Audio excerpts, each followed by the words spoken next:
Merci. Donc effectivement, je vais vous parler aujourd'hui des mécanismes de rémunération, alors pour le stockage, mais de manière plus générale pour les actifs qui sont valorisés aujourd'hui sur les marchés de l'énergie, et de voir comment le stockage peut s'insérer dans ce cadre de marché. Alors, comme l'a dit Antoine brièvement, comme on l'a dit ce matin brièvement, on a plusieurs types de valeurs pour le stockage. On a des valeurs dites, que moi j'ai appelées d'adéquation, c'est-à-dire la valeur capacitaire, c'est-à-dire un stockeur peut permettre d'éviter de construire une centrale de pointe, par exemple. On a une valeur d'optimisation, c'est-à-dire qu'on va optimiser la gestion du système électrique en jouant sur l'achat d'énergie lorsqu'il y a un trop-plein d'énergie et la revente d'énergie lorsqu'il y a un besoin spécifique, en faisant des arbitrages sur des cycles, on a vu ce matin, qui peuvent être intersaisonniers, qui peuvent être inter-hebdomadaires ou infrajournaliers. On a une valeur équilibrage, donc là on va jouer vraiment sur la dynamique, la flexibilité de très court terme de l'actif de stockage. On va fournir par ce biais des réserves, des services systèmes auprès des gestionnaires de réseau. Quatrième valeur, la valeur réseau, où là on va pouvoir utiliser le stockage comme finalement une alternative à la construction par exemple d'une ligne. Donc on va pouvoir éventuellement réduire les investissements sur le réseau et on va pouvoir aussi fournir des services complémentaires de résolution des congestions, de régulation de la tension, de gestion des pointes locales et donc un service qui va être adapté au réseau de transport ou au réseau de distribution selon la taille du stockage. Et puis on a une valeur aussi environnement, puisque le stockage va permettre de gérer un certain nombre de problématiques liées à l'intégration des renouvelables. Donc on va faciliter l'intégration des renouvelables et permettre sur un système donné d'intégrer plus de renouvelables, donc de décarboniser davantage le système. Et donc aussi on va optimiser l'utilisation du système à plusieurs fins, mais aussi à des fins de limitation des émissions de CO2. En tout cas, si le marché permet effectivement de valoriser correctement le CO2. Donc on voit que le stockage peut apporter beaucoup de valeur au système électrique. Et la question qui va se poser aujourd'hui, c'est comment un opérateur de stockage va pouvoir capter ces différentes valeurs selon les règles de marché. Et c'est une des difficultés auxquelles va être confronté un opérateur de stockage. Un autre élément qui est clé pour un opérateur de stockage, c'est de s'intéresser aux différents facteurs qui vont révéler cet intérêt économique. Alors il y a une première question qui est la question de la technologie. On voit deux aspects. Est-ce que les technologies sont adaptées pour répondre aux besoins du système électrique en termes de performance technique, par exemple? Est-ce qu'on est capable de faire la modélisation au bon niveau de flexibilité pour répondre aux besoins du gestionnaire de réseau de transport ou de distribution, par exemple? Et puis aussi une question technologique coût. C'est-à-dire, est-ce que les technologies qu'on va pouvoir développer sont compétitives? Est-ce qu'elles sont moins chères que les autres sources de flexibilité sur le réseau, etc. Deuxième question, c'est une question système, qui est ce que j'appelle système, c'est-à-dire en fait, est-ce qu'il y a un besoin sur le système électrique donné qui va être lié par exemple à est-ce que le mix énergétique est peu flexible et donc ajouter du stockage, apporter de la flexibilité via le stockage peut répondre à un besoin. Donc ça peut être le cas si on a beaucoup d'énergie renouvelable.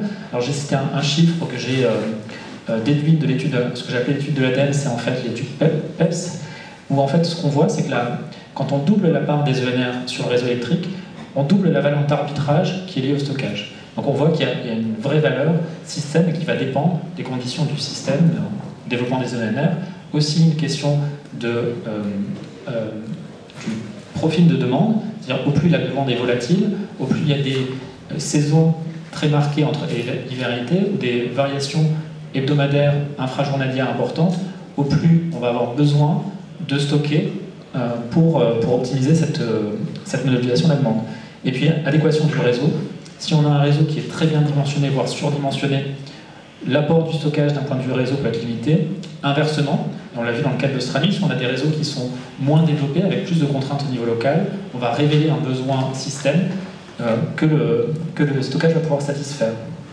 Et puis le troisième volet, qui est pour moi l'un des plus importants, en tout cas c'est là-dessus que moi j'axe mon travail, c'est de savoir si le cadre réglementaire permet effectivement au stockage de révéler sa valeur au système et donc de tirer les bénéfices nécessaires pour son développement. Donc là, la question qui va se poser, c'est est-ce qu'on a effectivement des mécanismes qui permettent de valoriser les différentes valeurs dont on a parlé? La deuxième question, est-ce que les règles permettent effectivement au stockage de participer? Et puis, troisième question un peu subsidiaire, est-ce qu'éventuellement il y a des dispositifs de soutien, donc là plutôt une approche par les subventions, qui va permettre au stockage de se développer ou de compenser le manque de valorisation, la difficulté de valoriser effectivement le stockage sur les autres marchés.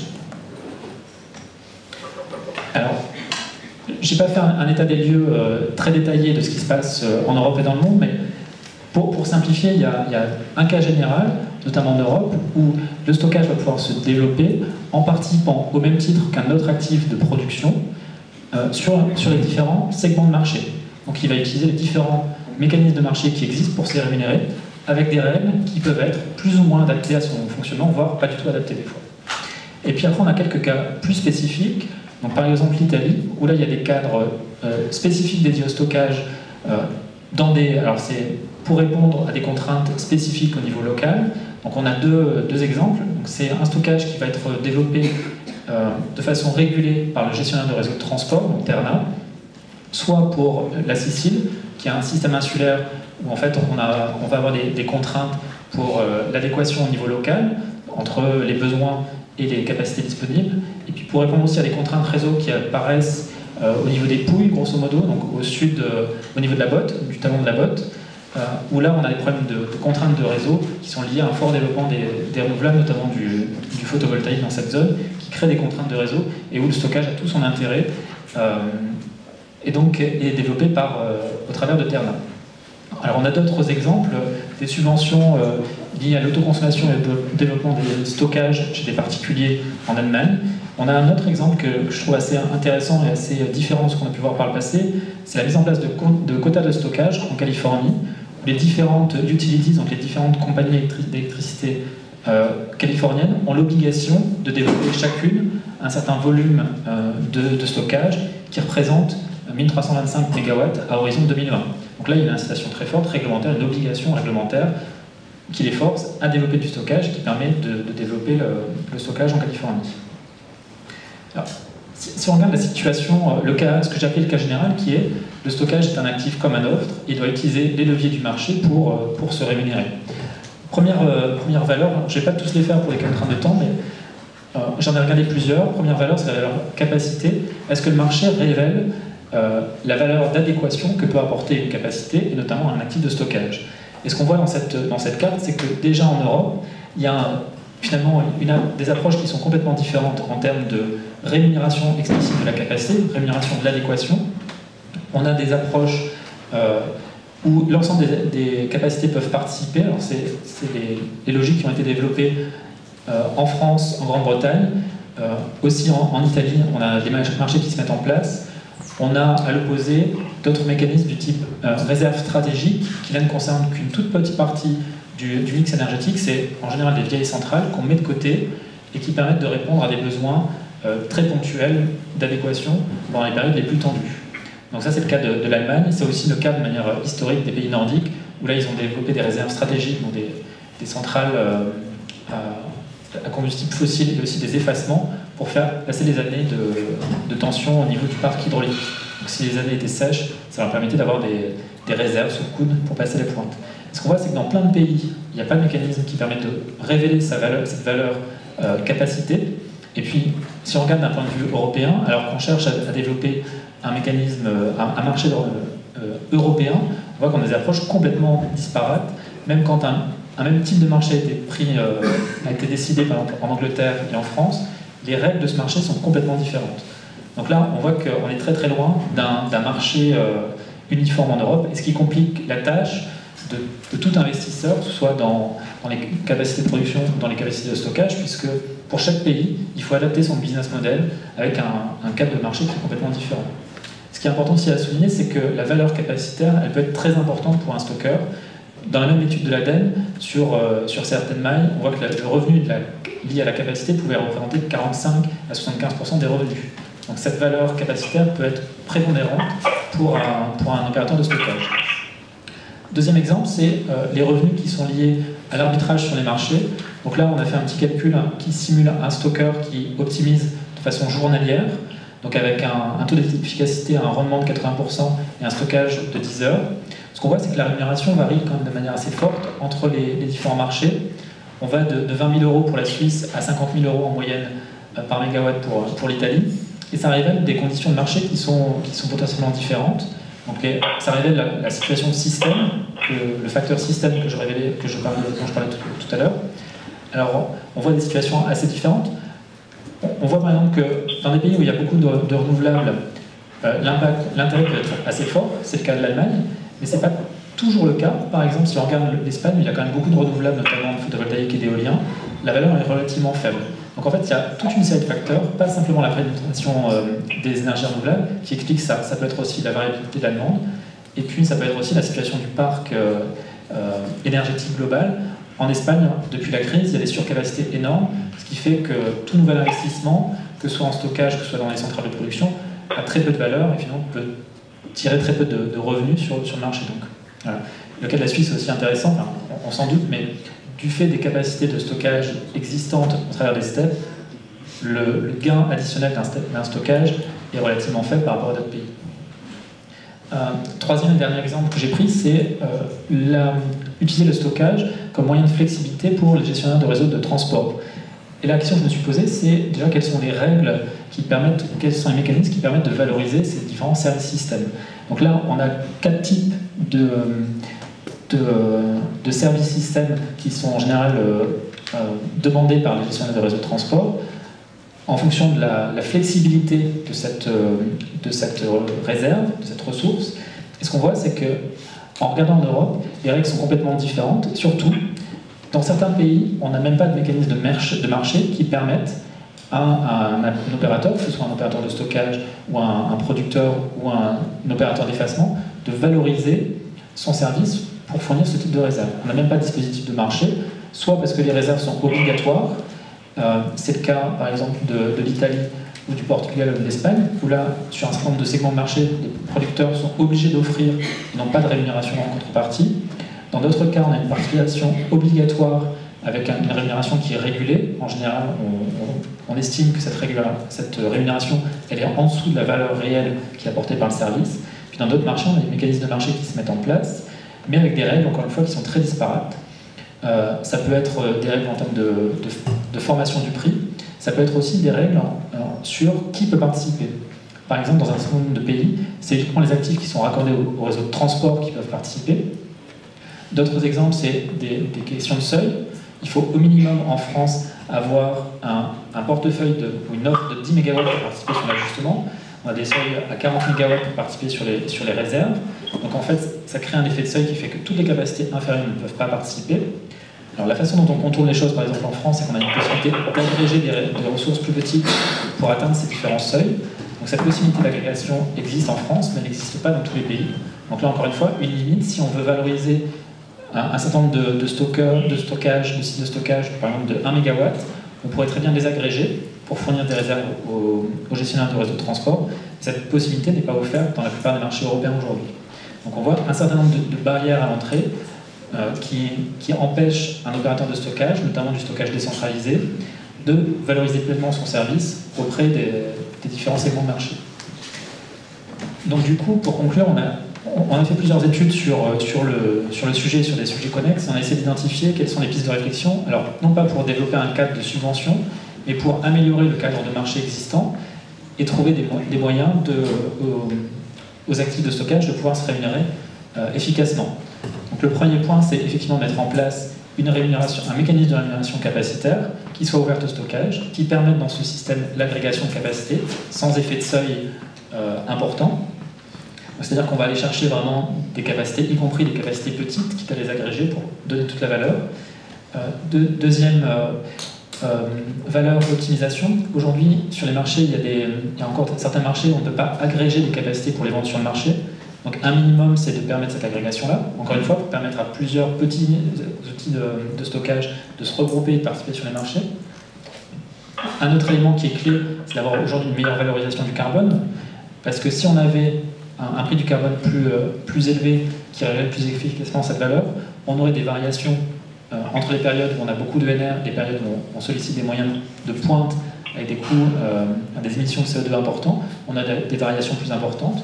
Et puis un élément aussi qu'on a mentionné un peu plus tôt dans la journée, développer les mécanismes, les marchés infrajournaliers qui permettent aussi de révéler la flexibilité des actifs de stockage, notamment à l'approche du temps réel, là où on sait beaucoup plus précisément combien va produire le parc éolien, combien va produire les panneaux photovoltaïques.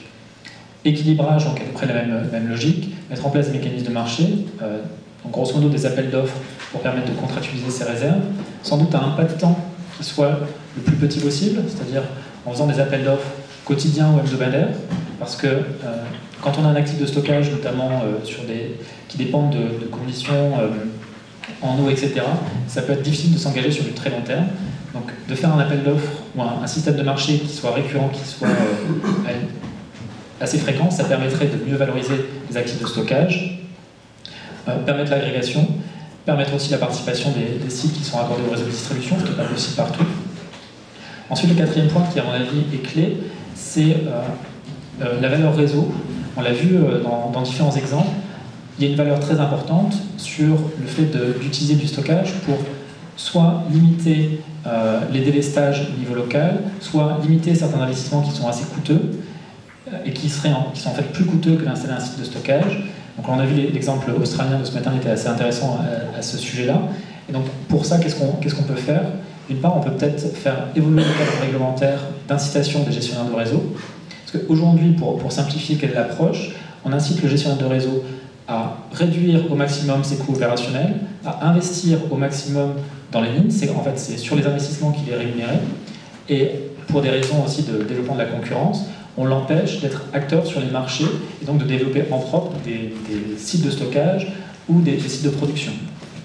Donc, si on changeait ce cadre d'incitation et qu'on l'incitait à, par exemple, avoir des coûts opérationnels et à contractualiser avec les opérateurs de stockage pour éviter d'avoir un investissement, si on avait une approche globale, on pourrait effectivement l'inciter à réduire certains investissements, quitte à avoir un peu plus de coûts opérationnels, mais donc à mieux utiliser différentes sources sur le réseau.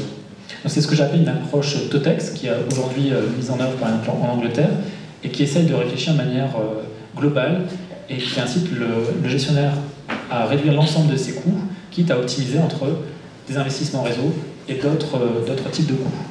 Et puis une meilleure tarification des réseaux, l'objectif étant de mieux refléter les coûts, voire les bénéfices qu'un outil de production, qu'un outil de stockage, voire qu'un opérateur d'effacement peut apporter au réseau. Alors, ça va dans les deux sens. C'est-à-dire qu'on a parlé ce matin de l'autoproduction. Il y a une problématique qui se pose sur l'autoproduction, c'est qu'en fait, un consommateur qui développe du stockage ou de la production sur son site réduit sa facture de manière importante, mais surtout parce qu'il évite de payer les taxes, il évite de payer du réseau, alors même qu'il a toujours besoin de ce réseau. Et donc, en ayant une meilleure tarification des réseaux, on va éviter de développer de manière inutile ou moins bien valorisée des sites de stockage trop décentralisés, mal exploités. Et par contre, on va favoriser éventuellement des stockages un peu plus gros, voire beaucoup plus gros, qui vont, eux, mieux répondre à l'ensemble des besoins de la chaîne, à la fois des problèmes d'intermittence, des problèmes de réseau, des problèmes capacitaires, etc. Donc là, c'est vraiment en jouant sur cette meilleure tarification, en adaptant la structure, qu'on peut répondre à cette problématique. Et puis une dernière question, la valeur environnement. Alors, une des idées, outre la meilleure valorisation du carbone, c'est d'une part d'adapter les régimes de taxation pour faire en sorte que ce qu'on appelle la CSP, donc c'est-à-dire la contribution de service public de l'électricité, ce qui sert à financer notamment les énergies renouvelables, soit mieux répartie, peut-être en ne faisant pas porter ça uniquement sur l'électricité, c'est un premier point, mais peut-être aussi en réfléchissant à une meilleure façon de le facturer sur l'énergie, notamment, la question qui peut se poser, c'est est-ce qu'un opérateur de stockage doit payer cette contribution? C'est une question qui peut se poser. Puis un autre élément, c'est essayer de développer des politiques conjointes qui visent à développer le stockage en même temps que l'ENR. Ça, c'est déjà des choses qui se font en pratique en France, dans les zones insulaires ou les zones non interconnectées, où les appels d'offres qui sont organisés par la CRE, décidés par la ministre, en général, englobent à la fois une capacité ENR et un outil de stockage pour répondre aux besoins, notamment de flexibilité sur ces sites, ces îles ou ces zones non interconnectées. Voilà, donc ça c'est des pistes de réflexion, mais qui peuvent permettre à un opérateur de stockage, parmi d'autres, de mieux valoriser son actif sur le marché et donc de plus se développer. Voilà. Merci beaucoup.